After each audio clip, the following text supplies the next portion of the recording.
बच्चों ये जो कॉमन क्वेश्चन है रियल नंबर्स में, prove that root 3 is irrational, ये हम सॉल्व करेंगे और हम समझने की कोशिश करेंगे कि इसमें कौन कौन से चीज़ें नहीं लिखनी है या ज़रूरी है लिखना। तो चलिए हम स्टार्ट करते हैं।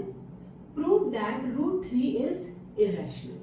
तो पहला हमारा आएगा if possible let root 3 be rational.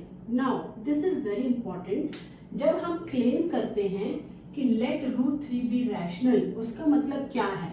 Rational number का मतलब क्या है आपको मालूम होना चाहिए, तभी आप नेक्स्ट लाइन लिख सकते हैं। रैशनल नंबर्स का मतलब है कि वो नंबर्स जो पॉजिटिव भी हो सकते हैं, नेगेटिव भी हो सकते हैं और फ्रैक्शन फॉर्म में लिखे जाते हैं। तो हमारा रूल उसके आगे बढ़ता है, rational number let root 3 be rational, therefore let its simplest form be, उसका रूल है रैशनल नंबर का a upon b, okay? Then a and b are integers. Integers क्यों लिखा है? Because they can be positive or negative, having no common factor other than 1 and b not equal to 0. तो ये जो line है बच्चों बहुत इंपॉर्टेंट है, ये लिखना जरूरी है। ये बताता है कि आपको रैशनल नंबर्स क्या है आपको मालूम है और उसका जो रूल है लिखने का वो आपने लिखा है। तो ये हमारा फर्स्ट स्टेटमेंट हो जाता है। अब हम आगे बढ़ते हैं। हम क्या करेंगे कि रूट 3 से छुटकारा पा लेते हैं, तो हमको स्क्वायर करना पड़ेगा। तो हम करते हैं स्क्वायरिंग बोथ द साइड्स। हमने लिखा रूट 3 is equal to a upon b, तो स्क्वायर जब हो गया तो 3 is equal to a square upon b square हमारा आता है। अब हम क्या करते हैं कि ये बी स्क्वायर को यहाँ ले लेते हैं, तो हमें मिलता है 3b square is equal to a square. Okay, now हम अगर बच्चों यहाँ पे मैंने रफ वर्क में दिखाया है कि 3b स्क्वायर अपॉन 3 लिखती हूँ मैं, तो मुझे b स्क्वायर मिलता है। मतलब क्या हुआ, 3b square is divided by 3, तो वही यहाँ पे लिखा हुआ है। नाउ ये साइन क्या है? Since. This is therefore. Therefore का उल्टा का sign is since. Since 3 divides 3b square, इसका मतलब क्या हुआ वो मैंने रफ में आपको दिखाया है। Now since 3 divides 3b square, 3 divides a, 3 divide a भी करता है क्योंकि यहाँ पे 3b square is equal to a square लिखा हुआ है। Since 3 is a prime and 3 divides a square which is equivalent to 3 divides a.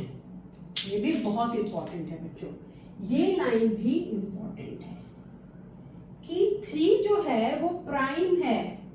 Prime means क्या? Can it be further divided? No, 3 is a prime number. आप 10th standard में हैं, आपको मालूम है। और अगर वो a स्क्वायर डिवाइड करता है तो वो a भी डिवाइड करेगा। ये स्टेटमेंट आपका इंपॉर्टेंट है, ये आपको लिखना है। उसके आगे फिर हम बढ़ते हैं। तो अब क्या है कि हमें सिर्फ a और b और 3 है हमारे पास और हमें प्रूव करना है।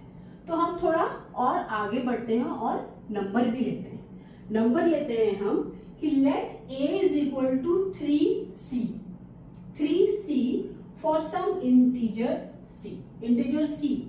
Why integer? Because it's a rational number, it can be positive, it can be negative. So here integer word is very important. If you miss here, examiner will come to know कि आपका फंडा clear नहीं है। Okay, so all these statements are important. तो हमने a is equal to 3c ले लिया है और अब क्या किया है, put a is equal to 3c 1 क्या था हमारा? यह था। तो हमने क्या किया, a स्क्वायर की जगह 3b square is equal to 3c square.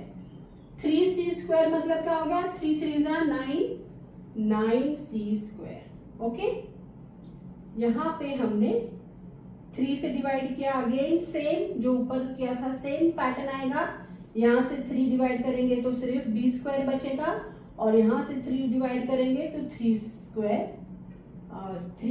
Square बचता है क्योंकि 3 3 9 हो गया। ठीक है, अगेन सेम पैटर्न आ गया कि 3 डिवाइड्स b स्क्वायर, तो 3 divides 3c square, 3 divides b, पूरा हमने लिख दिया जैसे हमने यहाँ लिखा था ऊपर जहाँ पे हम आए थे। 3 डिवाइड्स a यहाँ पे, और यहाँ पे आ गया 3 डिवाइड्स b, दोनों को वो डिवाइड कर रहा है। मतलब क्या हुआ कि 3 is a common factor a और b का, लेकिन वो तो गलत है। हमने तो स्टार्टिंग में लिखा था कि वो only 1 is a common factor a और b का, क्योंकि हमने उसको रैशनल नंबर माना था। Thus there is a common factor of a and b, but this contradicts our assumption. Assumption क्या था कि वो रैशनल नंबर है, and fact that a and b have no common factor than 1. Hence root 3 is irrational proof.